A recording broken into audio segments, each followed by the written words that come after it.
Разгледавме 2 жалби на специјалното јавно обвинителство и 3 жалби на одбраната. Двете жалби беа по однос на првите 2 јавни седници и во кој што специјалното јавно обвинителство се уште инсистира на најстрогата мерка за обезбедување присуство и непречено водење на постапката.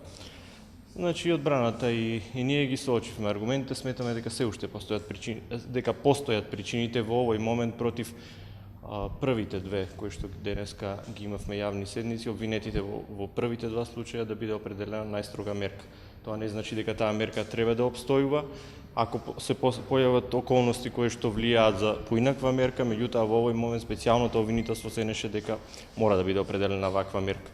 Судот прифати деумно од нашите наводи, значи првостепениот суд, кривичниот совет на истиот сметаше дека постои опасност од бегство, меѓутоа постапката ја заштити, односно непреченото водење на истата и опасноста од бегство ја заштити само со јавувањето како една мерка и одземање на патната исправа.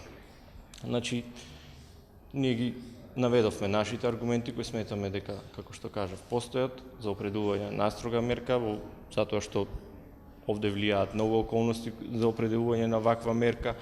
Одбраната наведе дека нема никаде да бегаат, имаат цврсти врски, меѓутоа од друга страна пак инсистираше на враќање во сите 3 случаи на враќање на патната исправа, а тоа е прилично абсурдно во ситуација која наведуваше дека цело време се тука нивните семејства, целокупното нивно однесување укажува дека ќе учествуваат активно во постапката и апсолутно нема да ја попречуваат, а од друга страна ги барааше патните исправи како неопходни за нивно понатамошно активно однесување во општествениот живот.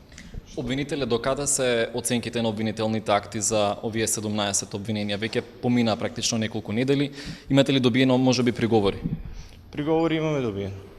Меѓутоа, докаде се постапките пред судот, дали сите имаат добиено од обвинетите обвинителни акти од кои што течат определени рокови, тоа не можам да ви го кажам. Предметите се веќе оформени во судот и тоа зависи само од обвинетите во овој случај и предмет и од судот. Како бројка можеби само? Приговори до сега се поднесени? Колку што видов, јас околу 20 на приговори. Дали знаете можеби докаде е постапката пред Врховниот суд во однос на жалбите за притворите? Докаде е постапката по однос на притворите?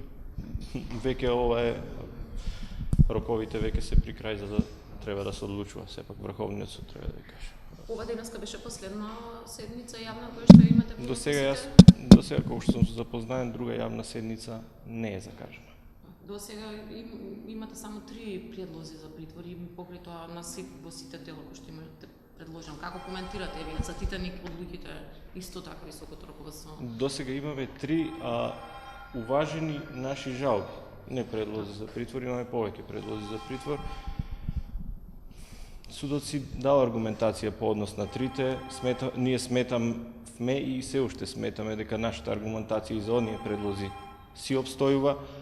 Ке видиме, во текот на сега на постапката и по приговорите и потоа на главната расправа која би почнал судот да суди, ние во секој случај ќе ги пратиме нивното однесување, значи тоа определено јавување во судот и евентуално некакво допир со сведоците кои што се наши, веднаш ќе биде реагирано, затоа што се работи за процесни мерки. Ние во секој момент можеме да побараме повторно да биде определена мерка доколку околностите се појават. Очекувате ли стискат на Врховен како за случајот Трусци? Не, очекувам да заврши позитивно како што предложи специјалното обвинителство по овие мерки.